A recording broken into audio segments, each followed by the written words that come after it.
लोकसभा चुनाव में बेशक करीब 1 साल का समय बचा हुआ है, लेकिन पार्टियों में हलचल अभी से दिख रही है। लोकसभा में अपने आप को मजबूत करने और बीजेपी को सत्ता से बाहर करने के लिए सभी दल रणनीति बनाने में जुट चुके हैं। यही कारण है कि बिहार हो, पंजाब हो, तेलंगाना हो, सब जगह गठबंधन की बात हो रही। एक मंच पर सभी विपक्षी एक साथ दिखाई देंगे, ये दूर की कौड़ी फिलहाल दिखाई पड़ती है। विपक्षियों को एक साथ लाने के लिए कई सारे प्रयास कई ओर से हो रहे हैं, लेकिन विपक्षियों में एकता अभी तक नहीं दिखी है। एकता के नाम पर विपक्षी दल अभी भी अलग थलग पड़े दिखाई पड़ते हैं। लोकसभा चुनाव में अपना दमखम बढ़ाने में बीएसपी सुप्रीमो अब मायावती लगी हुई है। हालांकि मायावती ने जरूर कहा था कि वो किसी के साथ गठबंधन नहीं करेंगी, लेकिन ये जो खबर आ रही है ये बताती है कि राजनीति में कभी भी कुछ भी पर्याप्त रूप से कह देना और कर देना में फर्क हो जाता है। यही कारण है कि मायावती ने पंजाब में प्रकाश सिंह बादल की पार्टी शिरोमणि अकाली दल से गठबंधन का ऐलान किया है। ये घोषणा मायावती के उस बयान के बाद शुरू हुई है जो कि कुछ दिनों पहले अभी उन्होंने कहा था, जिसका जिक्र अभी हमने किया कि 2024 के लोकसभा चुनाव में वो अकेले मैदान में होंगी, यानी बीएसपी किसी के साथ गठबंधन नहीं करेगी। ये बात मायावती ने कही थी।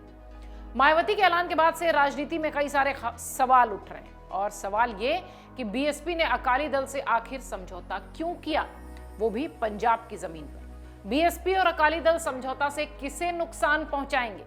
यूपी के बजाय पंजाब में मायावती गठबंधन करने क्यों गई हैं, और पंजाब पॉलिटिक्स से बीएसपी का आखिर क्या लेना देना है, जबकि बीएसपी एक क्षेत्रीय पार्टी है? इन सभी सवालों का जवाब जानने से पहले यह जान लीजिए कि यह मीटिंग कब हुई और इसके पीछे क्या कारण है। मायावती और सुखबीर सिंह बादल के बीच गठबंधन को लेकर गुरुवार को करीब 1 घंटे से ज्यादा देर तक मीटिंग चली। इस बैठक में बीएसपी के राष्ट्रीय महासचिव सतीश मिश्रा और पूर्व केंद्रीय मंत्री हरसिमरत कौर बादल भी मौजूद रहे। पंजाब विधानसभा चुनाव 2022 में भी बीएसपी और शिरोमणि अकाली दल मिलकर चुनाव लड़े थे, लेकिन गठबंधन को सीटों का ज्यादा फायदा नहीं हुआ, जिसके बाद 18 सीटों में से 3 पर ये गठबंधन पहुंच गया। वोट शेयर में काफी कमी आई। इसके बाद बीएसपी ने फिर से शिरोमणि अकाली दल के साथ गठबंधन किया है। पहले जानिए कि शिरोमणि अकाली दल पंजाब में कितना मजबूत है। शिरोमणि अकाली दल की कमान 1970 के दशक से प्रकाश सिंह बादल के हाथ में है। बादल अकाली दल से मुख्यमंत्री भी बने और 1977 के चुनाव में अकाली दल ने पंजाब के 13 में से 9 सीटों पर जीत दर्ज की, जिसके बाद शिरोमणि अकाली दल के भीतर बादल का दबदबा बढ़ता चला गया। 1984 में ऑपरेशन ब्लू स्टार के बाद इंदिरा गांधी की हत्या हुई। इसके बाद पूरे देश में सिखों के खिलाफ हमले शुरू हो गए। शिरोमणि अकाली दल ने इसका भारी विरोध किया, जिसका फायदा उन्हें पंजाब में चुनाव के दौरान मिला।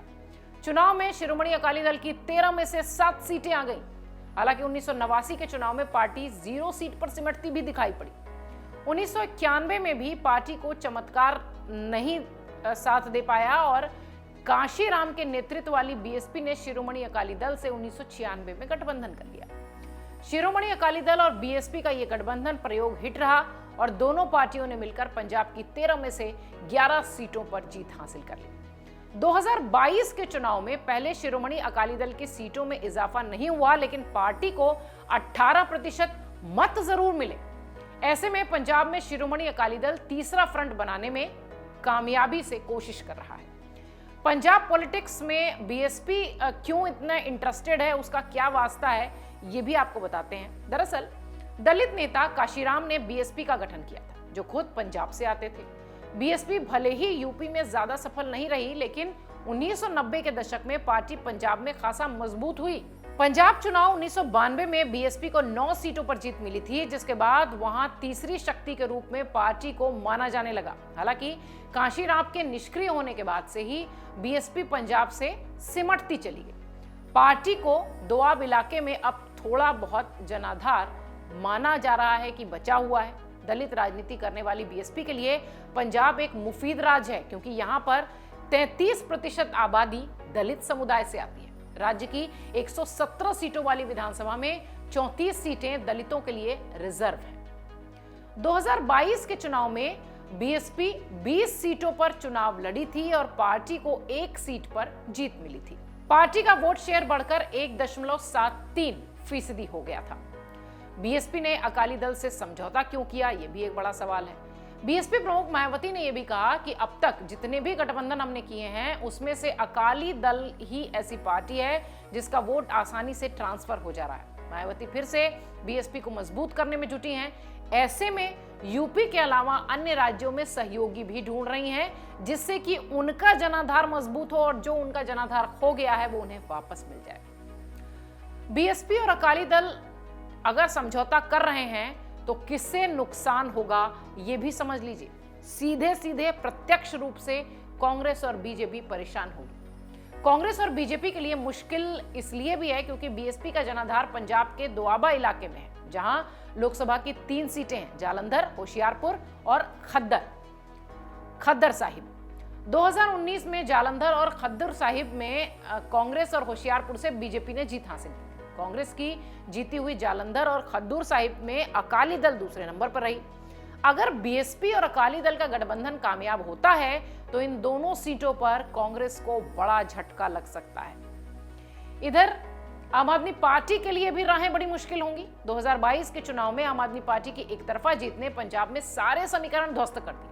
अब राष्ट्रीय पार्टी बनने के बाद आम आदमी पार्टी की नजर सीधे लोकसभा चुनाव पर है। ऐसे में अगर दोआबा इलाके में बीएसपी और अकाली दल का गठबंधन मजबूत हो जाता है तो आम आदमी पार्टी की राह में बड़ा रोड़ा आ सकता है। और 2014 में आम आदमी पार्टी पंजाब की 4 सीटों में जीत दर्ज करती दिखाई पड़ी थी। गठबंधन कामयाब हुआ तो बीएसपी मजबूत होगी, ये तो तय सी बात है, क्योंकि पंजाब की तरह बीएसपी हरियाणा, मध्य प्रदेश, राजस्थान, झारखंड, महाराष्ट्र में भी पांव जमाने की कोशिश में है।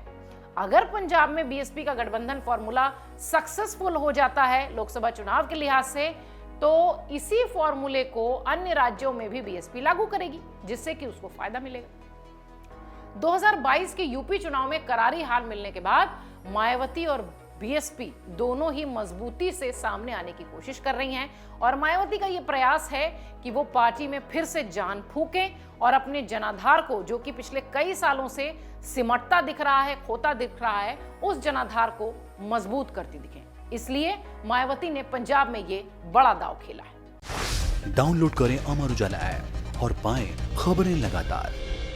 अगर आप ये वीडियो YouTube पर देख रहे हैं तो हमारे चैनल को सब्सक्राइब करें और बेल आइकन को दबाना ना भूलें। अगर आप Facebook पर ये वीडियो देख रहे हैं तो हमारे पेज को लाइक करें।